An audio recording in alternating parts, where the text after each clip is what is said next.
Hey carnivores, herbivores, and omnivores. Okay, so it's been a little while since I recorded my previous three episodes because after having recorded all three, I realized I messed up audio completely.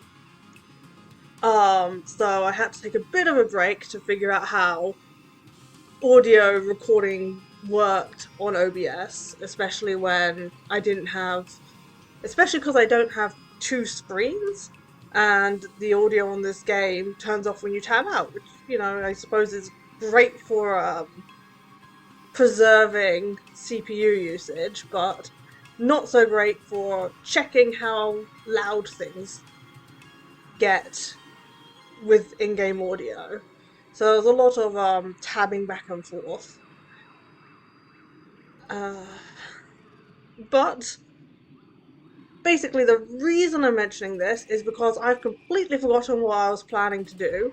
Well, other than the fact that I'm relatively sure we were trying to get certain certain of the skills up to the point where we can get a perk, I believe. But other than that, I've forgotten everything I was planning to do. So yeah, this is gonna be an adventure because I've forgotten everything. So this is gonna be grand. Right. Episode 4 then, right? Here we go.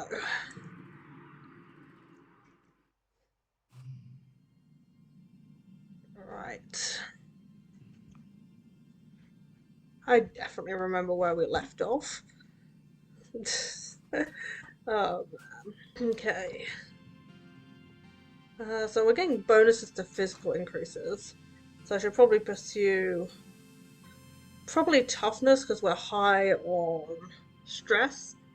And we do not want to waste a trip outside the walls. So probably gonna want to come over here. Oh, actually, no, we're gonna want to go to hydroponics, right? Because they have the option to shovel dirt.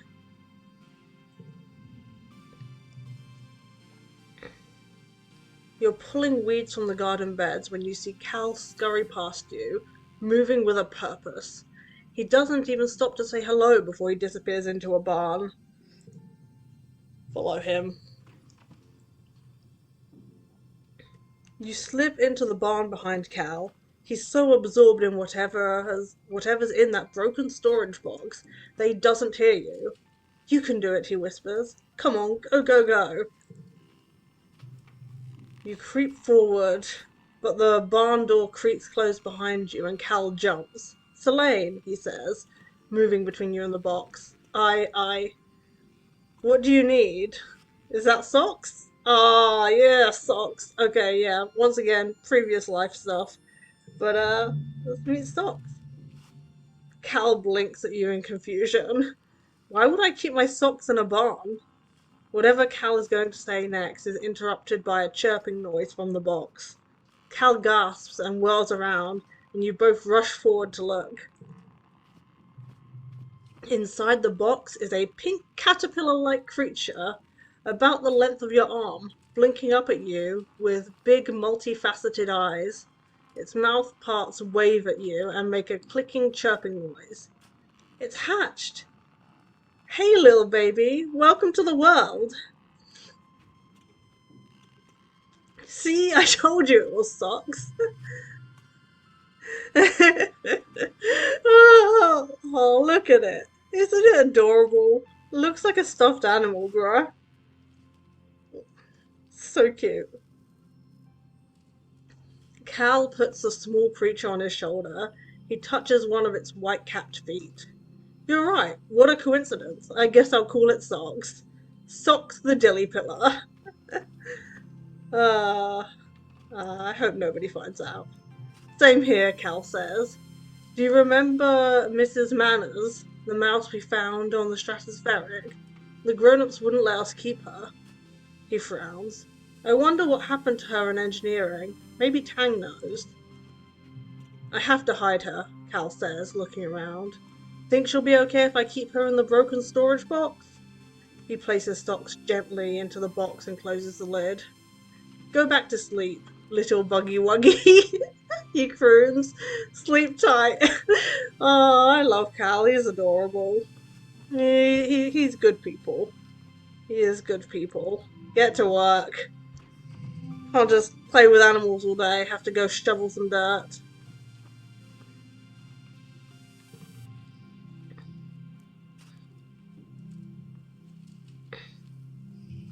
Let's see.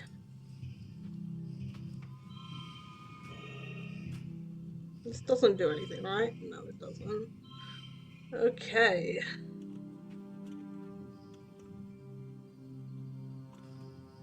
Yeah, I don't think there's any way to get better than that. No, there isn't. Oh, well, let's win this.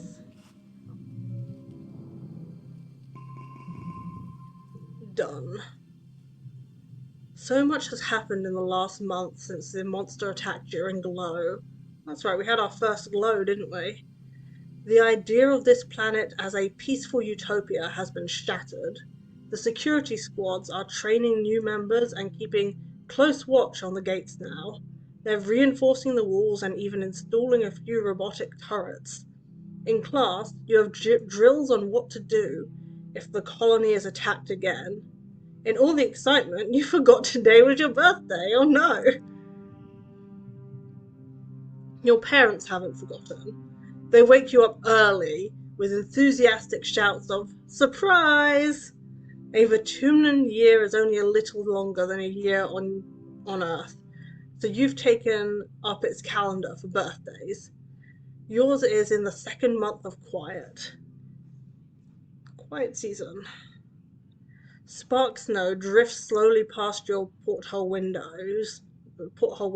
as you snuggle with your dad. Your mom climbs up too and sits on the edge of your bed.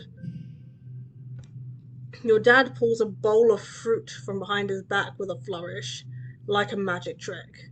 At least, you think it's a fruit. What are those? Boba fruit, your dad grins. The foragers have been picking these just outside the walls. They might look funny, but they're tasty. Try one. I'm not sure. You take a cautious bite.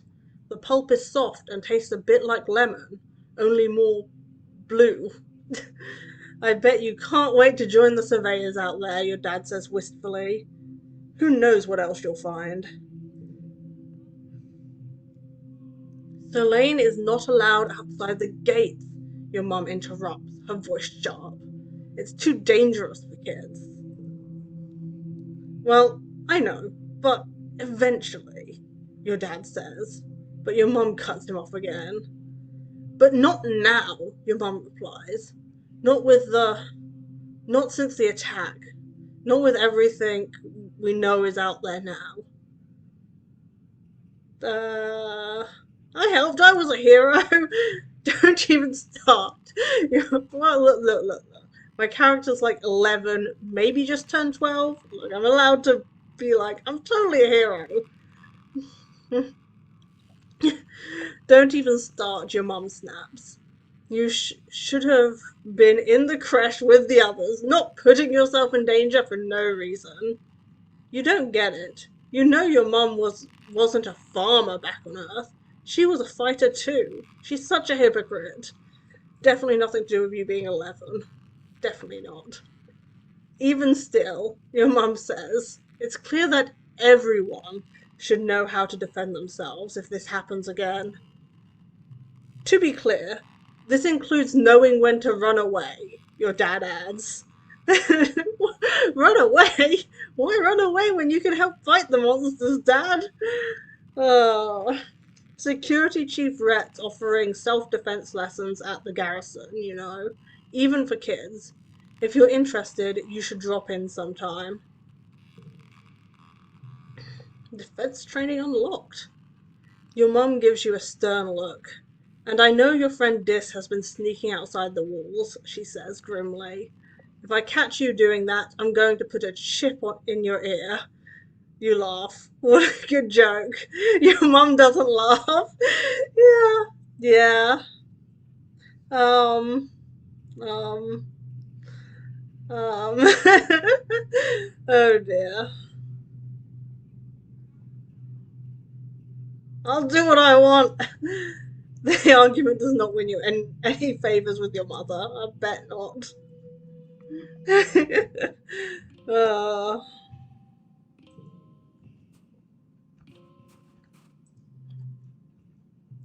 you're looking for Cal in the garden when you nearly trip over someone else. One of the younger kids, and they're blindfolded?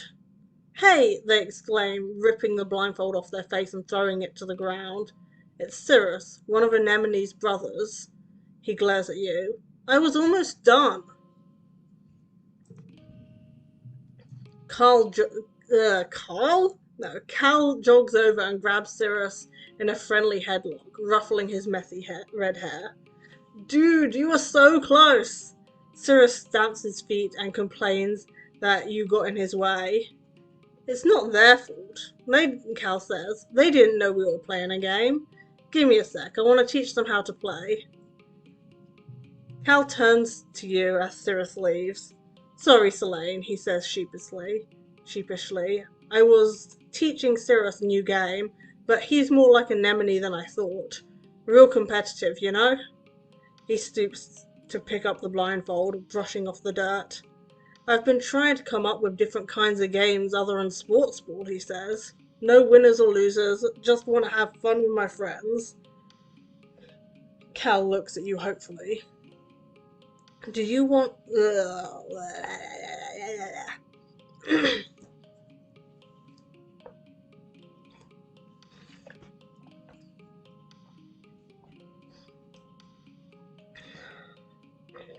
Cal looks at you hopefully. Do you want to learn how to play? Yeah, let me check my schedule. Yes, bruh. Cal's smile looks like it's going to stretch right off his face. Radical, really? Okay, I mean, fair. Rad, he shouts, jumping up and down with excitement. Okay, so first, put on this blindfold. The blindfold is a little scratchy and smells like dirt. You can feel Cal's big hands on your shoulders. I'm gonna spin you around, and when I let go, you gotta listen to my instructions. We're gonna walk all the way to the cafeteria, okay? You nod. You can't see Cal's grin, but you hear it in his voice as he spins you around and counts to 10.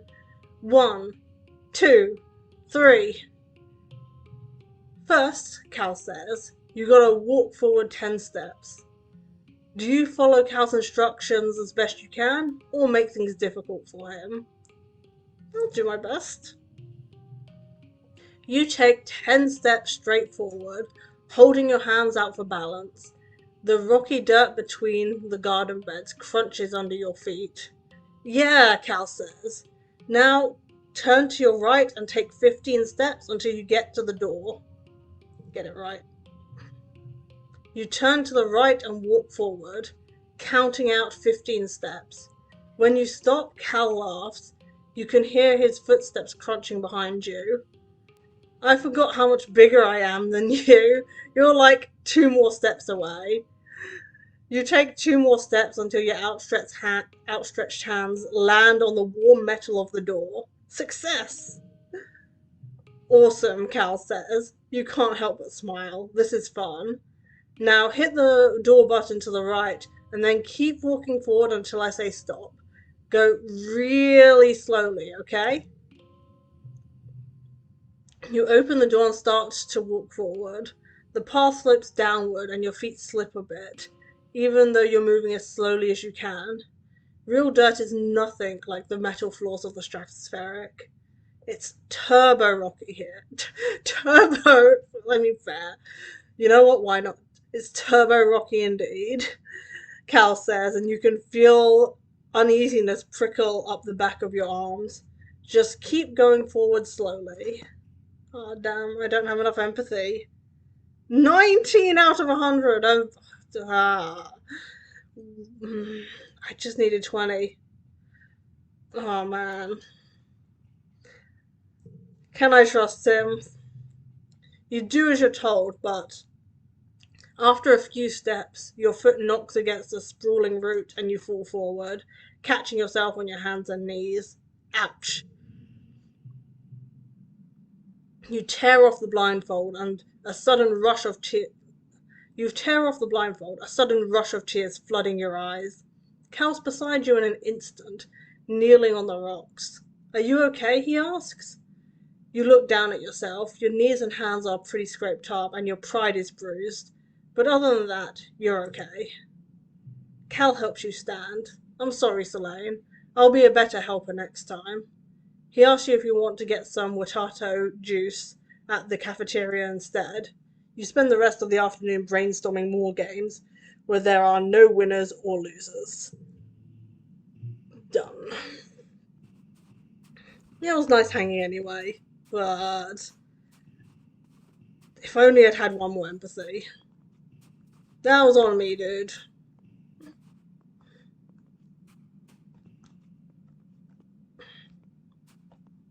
Let's see. Okay, I'm very high stress, so I can't actually do anything other than rest. I don't think. Yeah, I didn't think so. So I guess I know what I'm doing right now. I'm gonna get some rest. I'm gonna relax in the lounge. You spend several hours a day obsessively checking the local holonet for updates. With so few people in the colony, social media can be very dead. It feels like you're talking to yourself sometimes. You try to start a few conversations, but most people are busy at work or school. Damn. I'm not forgetting either of those. Those are both 4-point gem things. Not happening. Couldn't give me like a 0 or 1 point to forget, could ya? Okay, I'm full of energy.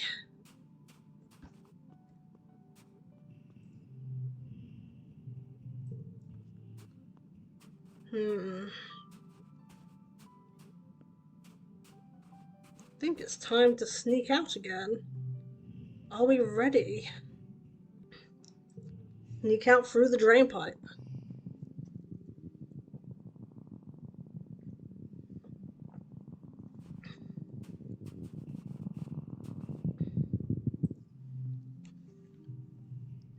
The muck hides interesting bugs and other treasure for those willing to put their hands down the right holes.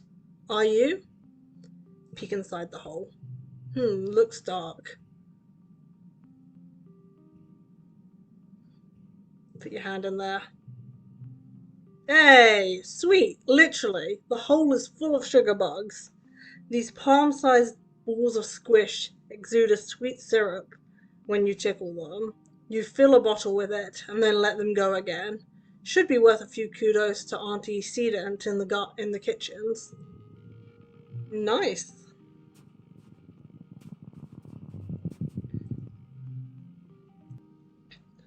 You leave the path and sneak through a strand of mush trees to one of the little sawmills dotting this area. It's a small but busy operation. 3 people feeding mush tree logs into some kind of machine, while a fourth one directs a 4-legged robot with a plasma saw mounted on the front. They know what they're doing. You stay out of sight and watch how they do it. When one of the trees crashes down, it almost seems like the others are wincing. It's probably just your imagination, though. They aren't planting new ones or leaving any behind. You know the mush trees regrow every year, but can they still regrow when you cut down everything like this? Even the smaller trees and bushes are getting ground up for mulch, with a scary big grinder that sounds like a roaring beast. The entire process makes you uneasy, but also proud of how industrious your colony is. I'm definitely leaning towards uneasy though.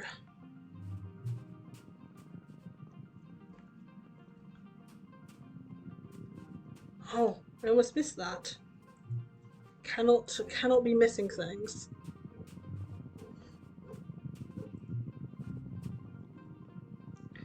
Okay, good. There's a nice clear path to this. That's just what I wanted to make sure of. You spot a group of Hop-Eyes playing in a clearing. They let you get pretty close to watch them chatter to each other and rub noses. They're all friends, just like people, but they hop away if you get too close. I'll walk through their territory. I believe in me. Hmm,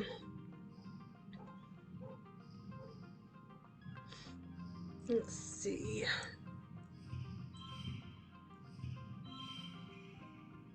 That'll work for now.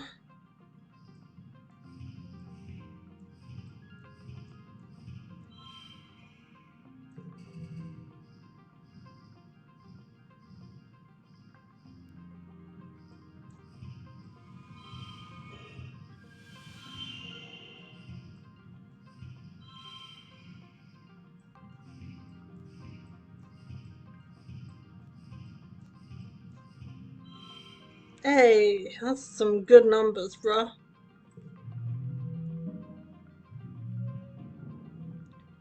2 animals, 1 kudos.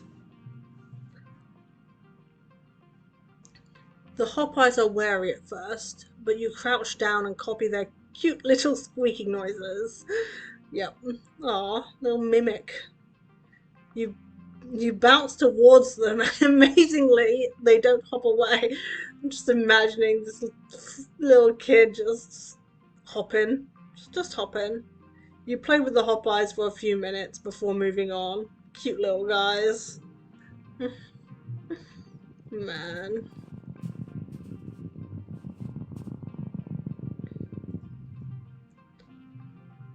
You come to a bend in the path. Movement catches the corner of your eye. There's something up on top of a nearby mushroom cap tree. You can't quite tell what it is, but is that a person? Someone is peering over the edge of the mushroom cap above you. You can't quite see their eyes, but you get an impression of long dark hair and an enormous mocking grin. I wouldn't go that way if I were you, they warn, playfully. They have a deep musical accent you don't recognize. A stranger? That's impossible. You're the only people around for thousands of light years. And what the heck is he doing out here? You feel a chill go up your spine. I'll find another way. Sure. He said not to go that way. I won't go that way. Yeah, he seems like he knows what he's talking about. No, I don't want to pop the float cow. Fine, I'll try and help the... How much animals do I have? 9. I'll leave you for now. I'll be back. I will return. Hopefully with 10 animals. We'll see. Some farmland has spilled outside the walls. The fields don't look like they're doing very well.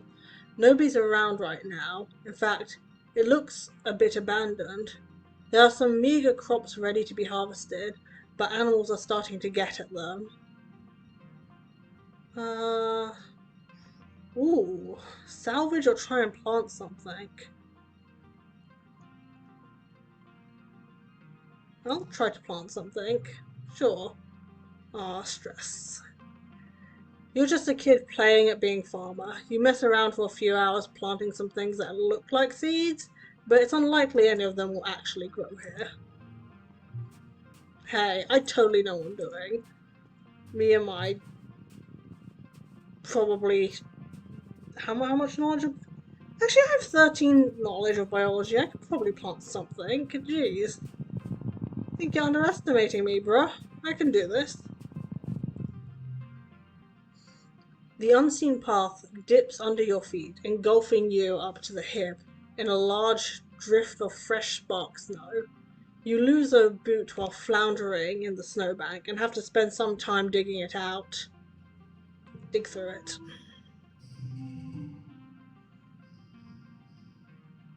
Hmm.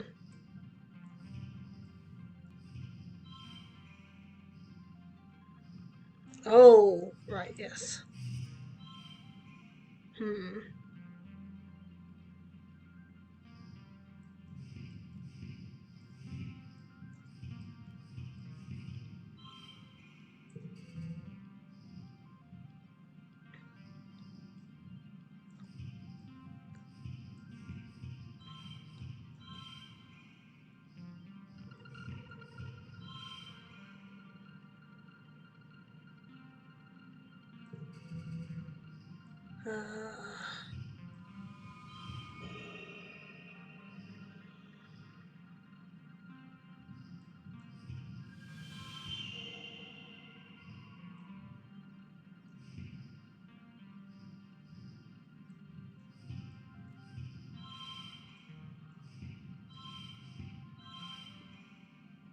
Fair enough.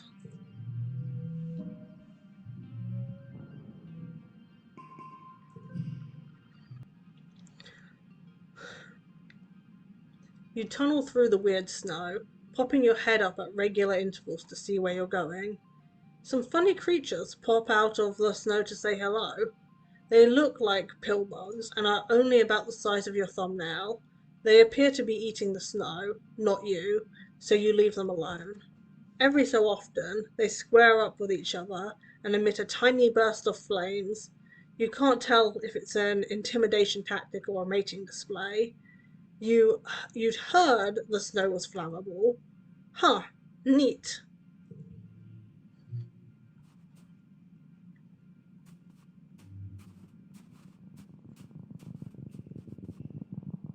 It might be time to check out this. I am at stress 80. And I'd hate to miss out hanging with this, just in case this is one of the events that gives me a little extra stress.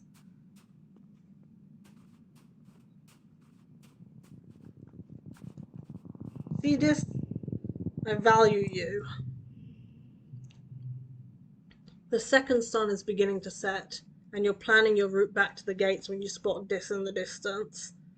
The distance? I probably already made that joke, but yeah. Hi, Selene. Hi, Selene, he says gloomily. He sighs. I wish we didn't have to go home. I wish we could stay out here forever. Yeah, me too. It's a beautiful world out here. Not that I don't like the colony, but yeah. What if, he begins, what if we didn't go home? Today, I mean. What if we stayed out and camped overnight? He gestures to the pack on his back. I brought a tent, just in case, and a perimeter sensor, and I found a spot right near the depot that looks safe. Yes, I'm sure my parents won't miss me. Oh, look at my little rebellion creeping up, little rebel kid. This sets up the tent while you place the perimeter posts around the edge of the clearing. If anything trips this invisible wall around your campsite, at least you'll know about it. Without even saying goodnight, Dis crawls into the tent, takes off his jacket and stuffs it behind his head, then curls up in a ball facing the wall. He falls asleep almost immediately. You crawl in beside him and pull a thermal blanket over yourself. You're exhausted from a long day hiking in the jungle, so despite the excitement of being out in the wild at night, you quickly fall asleep as well. You both wake to the blaring alarm and bright lights filling the campsite. It's the perimeter alert. Something must have triggered it. Dis sits bolt upright and looks at you with wide eyes. Should you go out there to check? Work up the courage to look outside.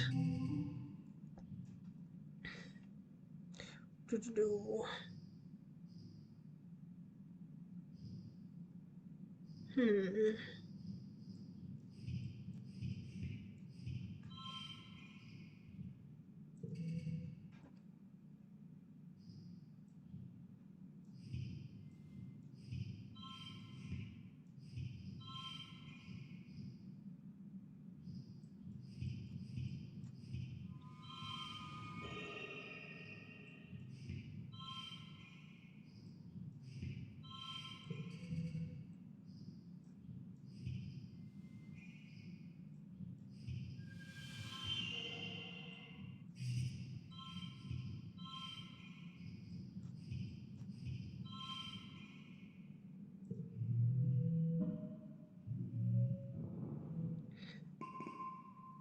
True bravery. I am brave. You both carefully open the door and peek out through a crack. Nothing. Whatever it was, the lights and noise must have scared it off. The sun is almost up, and you are definitely not getting back to sleep after that. So the two of you eat soy rations and quietly watch the sunrise over the jungle together. Ah, just watch the sunrise. When the surveyors open the gates and start prepping for the day, you pack up your gear and go home. You expect the worst, but nobody even noticed you were gone. You left the privacy curtain on your bed closed, and your parents must have come in late and left early, thinking you were asleep there the whole time. You're lucky, but it also makes you feel a little sad. Yeah, yeah, parents didn't even notice that you snuck out all night. Oh, they're busy, I'm sure. Oh, so close.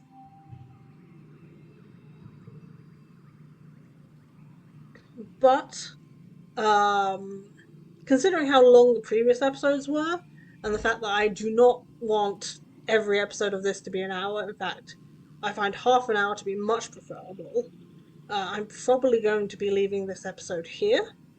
Um, gonna run around. Um, yeah.